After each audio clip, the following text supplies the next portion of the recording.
Boa tarde a todos, graça e paz do Senhor Jesus, seja com todos vocês. Hoje nós vamos gravar o capítulo 37 do livro de Isaías, que eu vou chamar de O Senhor certamente nos livrará. E vocês devem estar pensando, porque o capítulo anterior a gente terminou com aquela dúvida, né? Porque o como é que é o nome dele mesmo? Acho que é Rabzaque. O Rabzaque, que era o comandante do Senaqueribe, dos assírios, estava cercando Israel, já tinha destruído várias cidades ao redor e agora estava com um cerco contra Jerusalém. E o rei Ezequias tinha mandado os seus sacerdotes, o Eliaquim, o mordomo Sebna, o escrivão dos anciãos, né? E tinha mandado conversar com Rabzaque, mas ele afrontou o Deus dos exércitos, ele disse: pode esperar, que não pense que vocês vão se livrar, porque os deuses das outras nações que nós atacamos e vencemos também clamaram, e não adiantou nada, nós fomos lá e os vencemos. Aí, quando o Ezequias ouviu a resposta dele, ele ficou muito entristecido, né?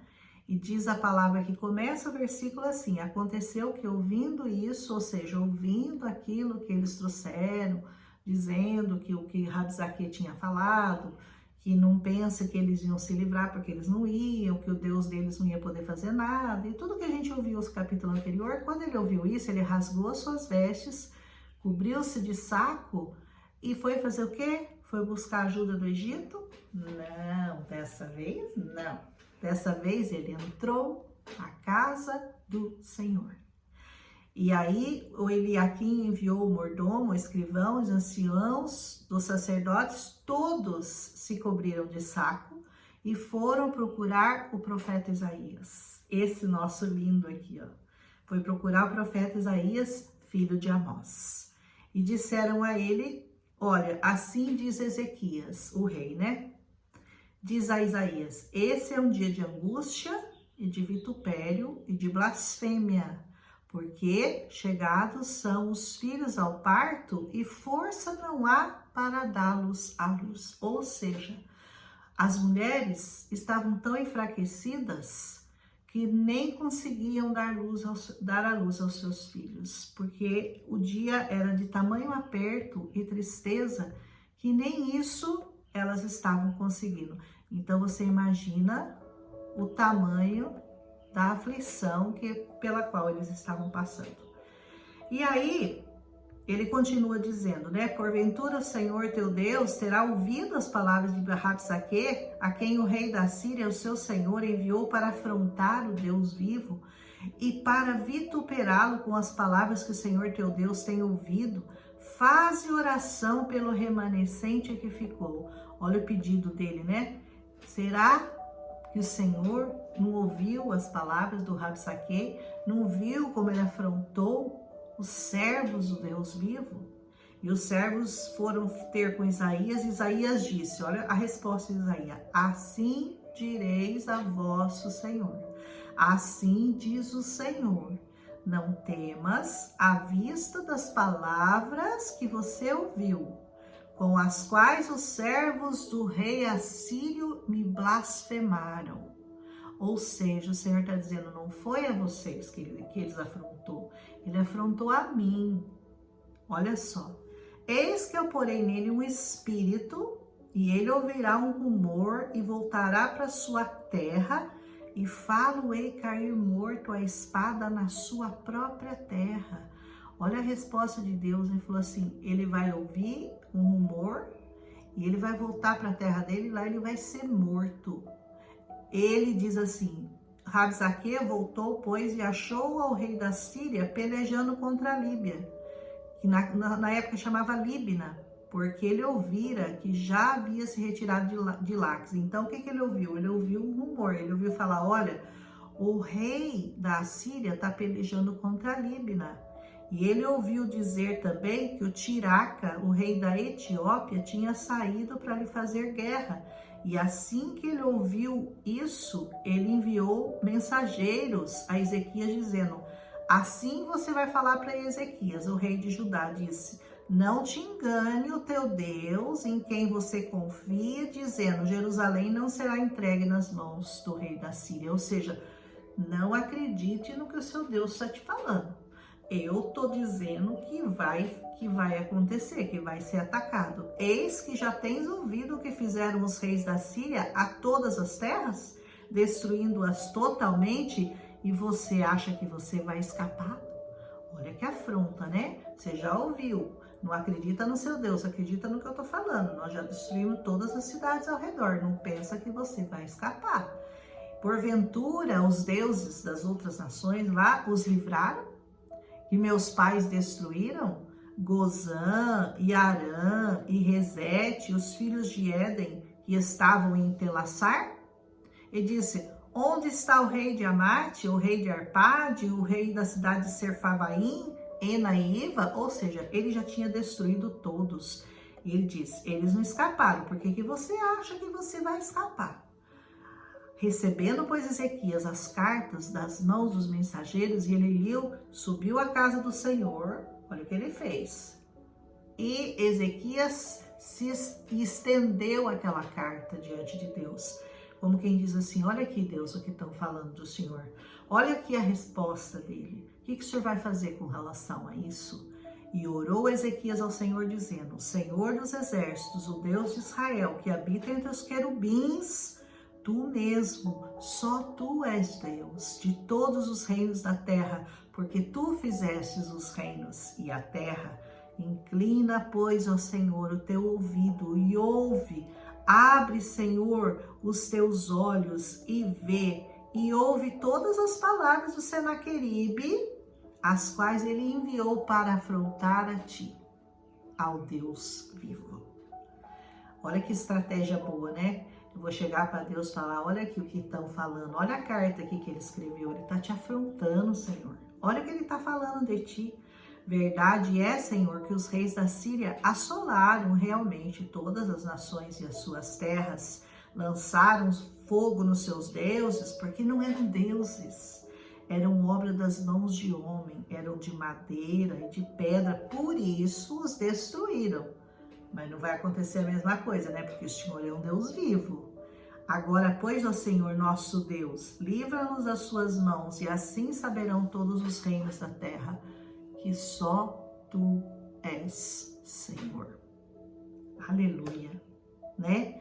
Então, Isaías, filho de Amós, mandou dizer a Ezequias: assim diz o Senhor, quanto ao que pediste acerca de Senaqueribe, o rei da Assíria. Essa é a palavra que o Senhor mandou eu dizer a respeito dele. A virgem, a filha de Sião, te despreza, de ti zomba. A filha de Jerusalém meneia a cabeça por detrás de ti.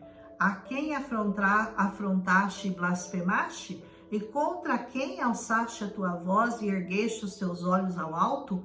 Contra o Santo de Israel. Quando você afrontou a filha de Sião, foi a mim que você afrontou.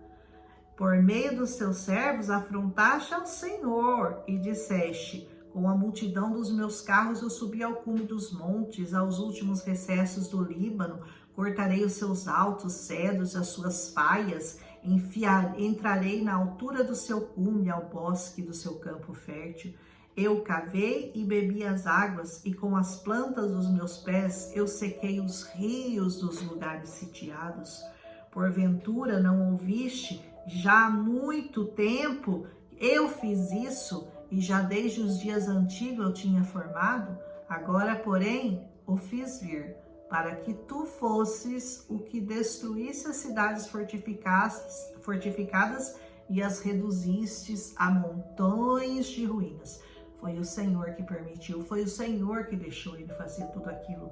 Por isso, seus mandadores, dispondo de pouca força, andaram atemorizados, envergonhados, tornaram-se como a erva do campo, a relva verde, o feno dos telhados, o trigo queimado depois da seara. Porém, eu conheço o teu assentar e o teu sair, o teu entrar e o teu furor contra mim. Por causa do teu furor contra mim e porque a tua arrogância subiu até os meus ouvidos, eu vou fazer o seguinte, ó. Eu vou pôr um anzol aqui no seu nariz e vou pôr freio nos teus lábios e vou fazer você voltar pelo caminho que você veio.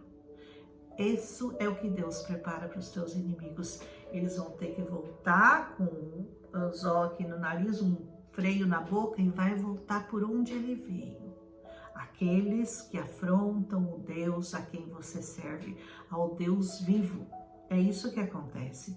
Porque ele diz assim: o que escapou de Judá e restou, tornará a lançar raízes para baixo e vai dar fruto para cima. Ou seja, o remanescente vai ser salvo. Porque de Jerusalém sairá o restante, e do monte de Sião os que escaparem. O zelo do Senhor dos Exércitos fará isso.